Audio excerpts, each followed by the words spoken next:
One day, Timmy's walking to school. When Francis threatens him, he needs a hero to save him, but nobody saves him. Even the firefighters pass him to save a cat instead of saving him. Later, inside Dinsdale Elementary School, he opens his locker. Suddenly, a wave of F's falls out of his locker and floods the school hallway. Mr. Crocker rows nearby on a rowboat and says that he had given Timmy every future F until college. He evilly laughs. As Timmy begins to sink beneath the F's, he begs the school janitor for help. Later, Timmy returns home when Vicky welcomes him with a breakfast. She gives him a sandwich, but when Timmy asks for milk, Vicky squashes a milk carton on his head. Suddenly, a milkman appears and feeds Cosmo in his cat form instead of saving Timmy. And Timmy asks for help, and nobody's his hero to help him. He wishes for a world of heroes, same as the Crimson Chin comic book. At that moment, the Earth is transformed into a comic book called Action Planet, Issue 1. The Turner's house becomes metallic and the sky is filled with print dots. Timmy's alarm clock awakens him and he realizes he's late for school. A rocket appears from his chin and blasts him off to school, while Cosmo and Wanda, disguised as chin hounds, follow inside Timmy's room. Short Fuse watches Timmy and completes his mission by reporting and telling Negachin that it is time to begin their plan.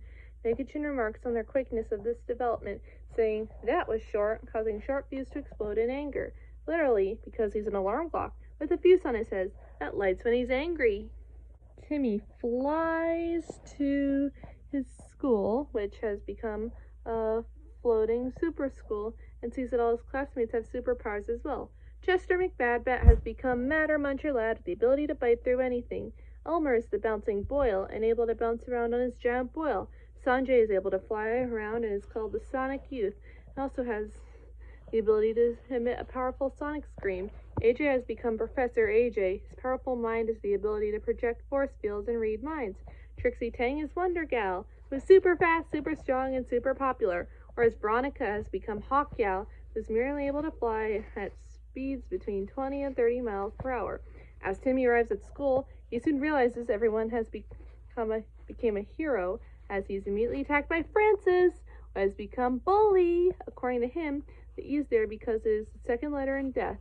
Bully thrashes Timmy and his super friends until the Crimson Chin comes along.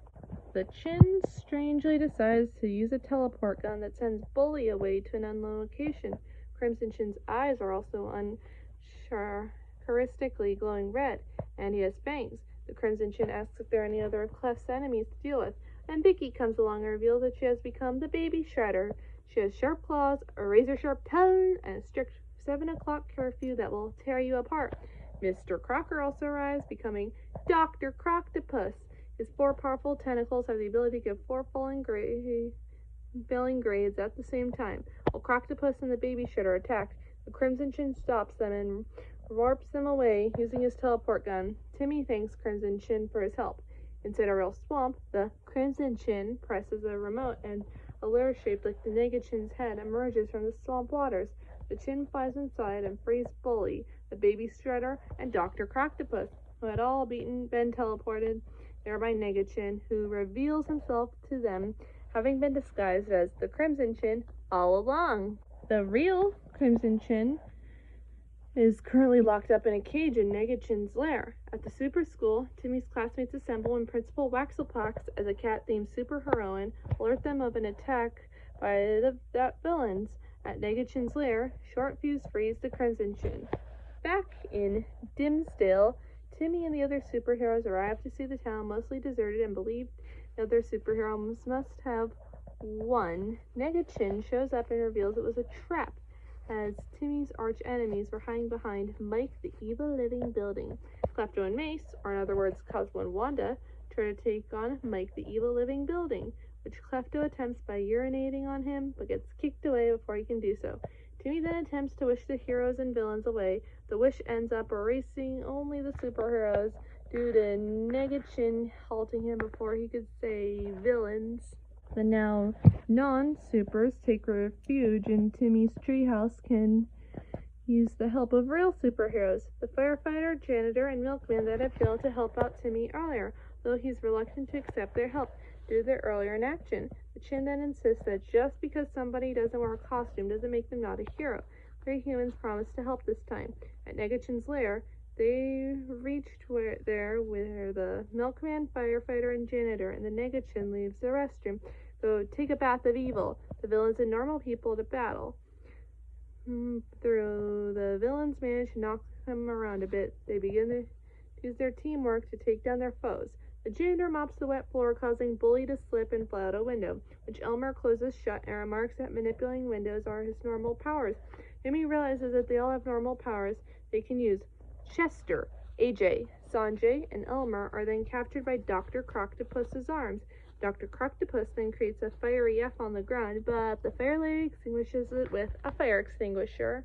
The firefighter lady then throws her axe, which frees the trapped and servers Crocker's mechanical arms, one of which, according to Crocker, isn't mechanical, and he faints, falling into the janitor's trash can.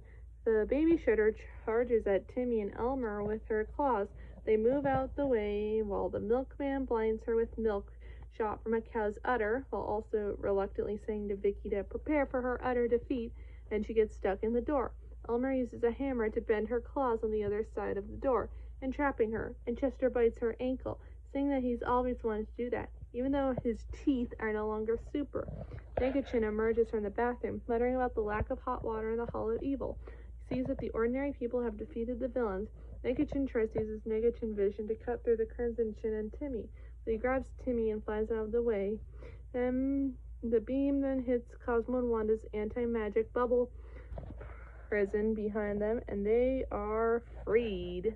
Timmy quickly wishes everything back to normal and himself, the Chin, Cosmo, and Wanda, and Negachin into a Crimson Chin comic book. Mr. Crocker, Vicky, and Francis are changed back to their normal selves along with the rest of the world. Crocker saying, "Ooh, poopy," to this. In Cincinnati, the Chin regains his superpowers and becomes Chintastic once again. The Negachin curses in despair that he was beaten by ordinary people and doesn't understand how that was possible. But Timmy remarks that being normal does not mean that you are powerless, and in fact, ordinary people control his existence.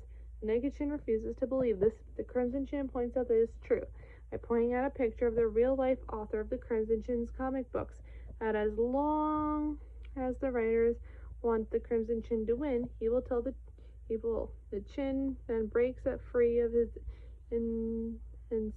ensnarement and flees the comic. Timmy is about to go after him, but Crimson Chin says to let him go, because evil will never triumph over good.